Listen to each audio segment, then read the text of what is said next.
Good evening and welcome late here on a Friday night. Mad Merrigan coming to you with a couple of selections for Cheltenham.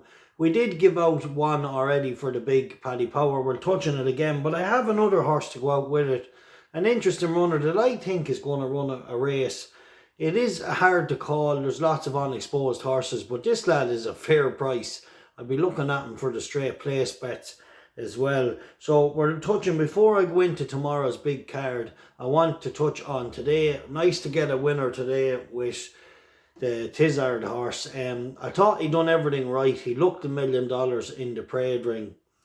Joe Tizard done an interview before the race. The way he was talking, I thought he might need the run, but geez, the way he looked and the way, when he went around the parade ring, you knew this horse was ready, and the way the jockey rode him, you knew he was ready, because he really did get into a great rhythm up front. And I think he really seized out 2 Mile very well, Amarillo Sky. And he just shown once again that he's a progressive horse. He looked pretty good in Newbury last year, lads.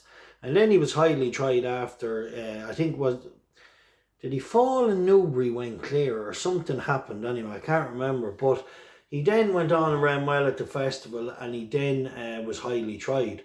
But I just thought today he definitely run a big one. And we also had Pull Again Green. Pull Again Green ran a much better today. I think our jockey just got too aggressive too early. He was sitting in a lovely posse. He jumped slow 3 or 4. I think Pull Again Green could be a good bet the next day. He was just a bit rusty today. And then Paddy kind of asked him a lot of questions early. He was sitting in third. Next thing, he was taking on the leader down the back, with 2 mile to go, or 1.5 miles to go. Just a little early, and then he tired in the straight. But I do reckon he'll come on from that run. He looks like a horse just taking a little bit more time. He'll be okay, but he will have to be given a little bit more time to warm into a race. I thought our jockey he tried to win it everywhere today and just ended up tiring again. Right, we did have a few on the Patreon service today, 3 selections. No joy today, but we'll bounce back as always with a massive day the day before. It was a tricky day today as well. I went for an outsider 12-1 in Suddle. He actually went off 11-2, was really well backed. The ex-Philip Hobbs horse won for you, but he just didn't really do anything, didn't jump great. But I do think Connections might get him maybe back over hurdles. He looked to lack the scope today. Got in under a lot of fences. But look, if we're going to be tipping up horses at 12-1 that go off 11-2, you can be damn right it'll be profitable in the long run. Then we had a couple in Cheltenham. The one of Pipey's, I thought, ran disappointing enough for the profile coming from the stable. Looked like he might do something at one stage and didn't. And then Alto, the money horse all day. I'm a little bit annoyed with myself though. I knew Ascot, lads, I'll give anyone one bit of advice, and I fell for my own trap today. Never start a horse off in Ascot for the season. It is a punishing finish. Or if you are going to start him off there, make sure you have nothing booked for 6 or 7 weeks after it. I got caught up in something I shouldn't have today. I did tip up Alto as a 2 point each way. He got well backed all day.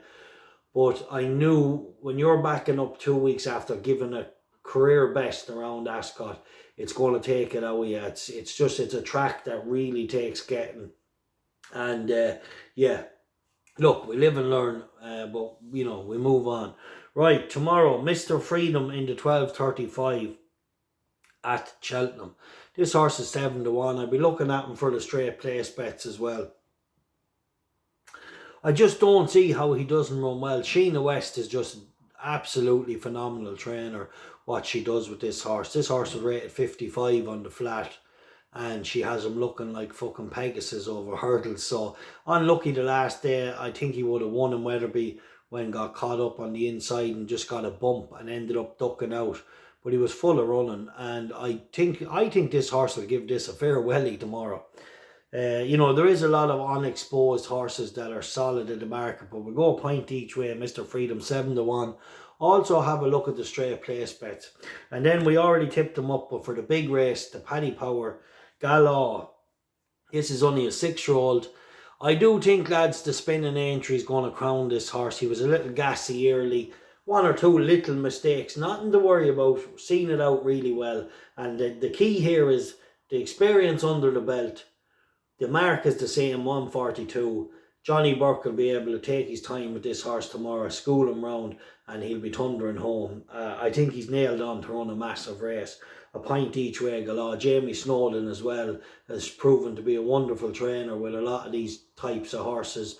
And yeah, I do think this horse runs a massive race with a clean, with luck and running. I hope the jockey rides him similar to Aintree, just takes his time. Because in the past he has made the run and things like that forward and in small fields, but no need to do that tomorrow in a big field.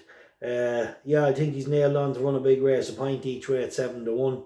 And we'll do a point each way double, Mr. Fredom and Galah. I wouldn't put anyone off the straight place double either. But yeah, a point each way on both and a point each way double. So yeah, best of luck. And yeah, really looking forward to the rest of the meeting. But they're two interesting ones. And I wouldn't be surprised, lads, if Mr. Fredom, you know, ran really, really well in the first race. I think he's a fair old juvenile hurdler now. I know this is a different level to what he's been running against. And I know it's Cheltenham, but you can't knock him. You can't knock a horse that's going to give everything. All right, bet safe and enjoy. Mad Merrigan here for Cold Bear Sports.